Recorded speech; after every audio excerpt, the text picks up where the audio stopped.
Bismillahirrahmanirrahim. Assalamualaikum warahmatullahi wabarakatuh. Kembali dengan saya. Pertama-tama, kurikulum adalah semua rencana yang terdapat dalam proses pembelajaran. Kurikulum dapat diartikan sebagai semua usaha lembaga pendidikan yang direncanakan untuk mencapai tujuan yang disepakati. Kurikulum merupakan rancangan pendidikan yang merangkum semua pengalaman belajar yang disediakan untuk siswa sekolah. Kurikulum disusun oleh para pendidikan atau ahli kurikulum, ahli bidang ilmu, pendidik, pejabat pendidikan, pengusaha, serta masyarakat lainnya.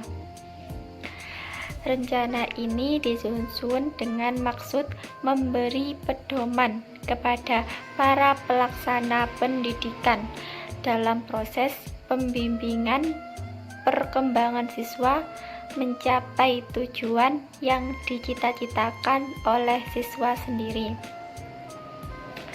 keluarga maupun masyarakat. Kurikulum dalam pengertian mutakhir adalah semua kegiatan yang memberikan pengalaman kepada siswa di bawah bimbingan dan tanggung jawab sekolah. Kemudian, tujuan kurikulum pendidikan agama Islam.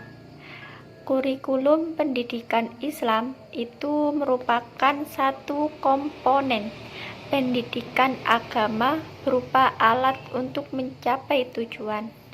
Ini bermakna untuk mencapai tujuan pendidikan Islam, kurikulum yang sesuai dengan tujuan pendidikan Islam dan bersesuaian pula dengan tingkat usia, tingkat perkembangan, kejiwaan, dan kemampuan belajar, yakni kepercayaan dalam pemikiran dan hati generasi muda, pemulihan akhlak, dan membangun jiwa rohani.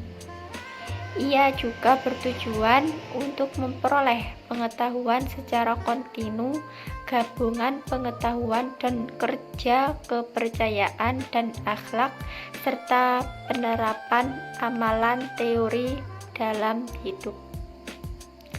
Kemudian, kurikulum pendidikan Islam memiliki ciri-ciri khusus yang kesemuanya bermuara pada akhlak mulia. Secara lebih rinci, ciri-ciri kurikulum pendidikan yang berlandaskan Islam adalah sebagai berikut. Yang pertama, menonjolkan tujuan agama dan akhlakul karimah baik dalam tujuan pengajaran, materi, dan gerak pelaksanaannya. Yang kedua, kandungan materi pendidikan mencakup aspek jasmaniah, intelektual, psikologi, dan spiritual. Yang ketiga, adanya keseimbangan antara ilmu syariah dengan ilmu-ilmu akliyah.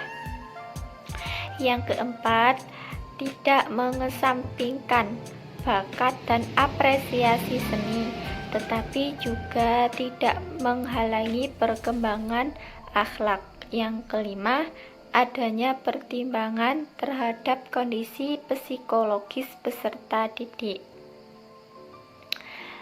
Next, salah satu aspek yang berpengaruh terhadap keberhasilan pendidikan nasional adalah aspek kurikulum.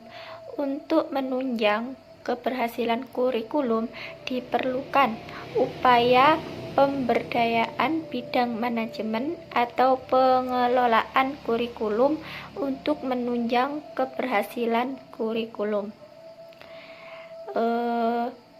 Pemberdayaan bidang manajemen atau pengelolaan kurikulum oleh Karenanya, pengembangan kurikulum itu harus memperhatikan 4 aspek. Yang pertama, aspek tujuan, bermakna bahwa kurikulum sebuah panduan untuk pengembangan ilmu pengetahuan berkenaan mata pelajaran maupun secara keseluruhan. Yang kedua, metode dan material.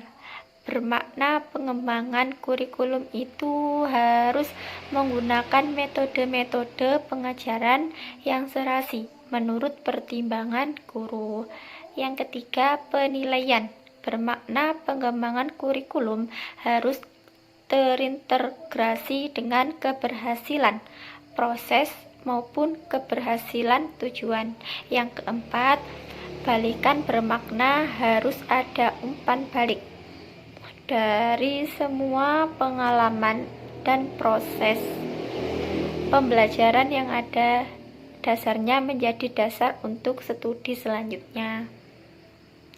Kemudian, langkah-langkah dalam pengelolaan dan penerapan kurikulum. Kurikulum itu sudah baik, indikatornya yaitu mengakomodir aspirasi lapisan masyarakat, adanya tujuan instruksional. Semua guru harus memahami sasaran yang hendak dicapai, dan proses KBM harus mendukung sasaran dan tujuan yang hendak dicapai madrasah atau sekolah. Kemudian yang terakhir, evaluasi kurikulum. Suatu program apapun harus dievaluasi untuk melihat berhasil atau tidaknya. Demikian pula kurikulum yang sudah kita terapkan, evaluasi itu menyangkut evaluasi proses dan evaluasi hasil, sehingga langkah-langkah strategis untuk memperbaiki di masa-masa yang akan datang. Mungkin hanya itu yang saya sampaikan. Selebihnya mohon maaf. Wassalamualaikum warahmatullahi wabarakatuh.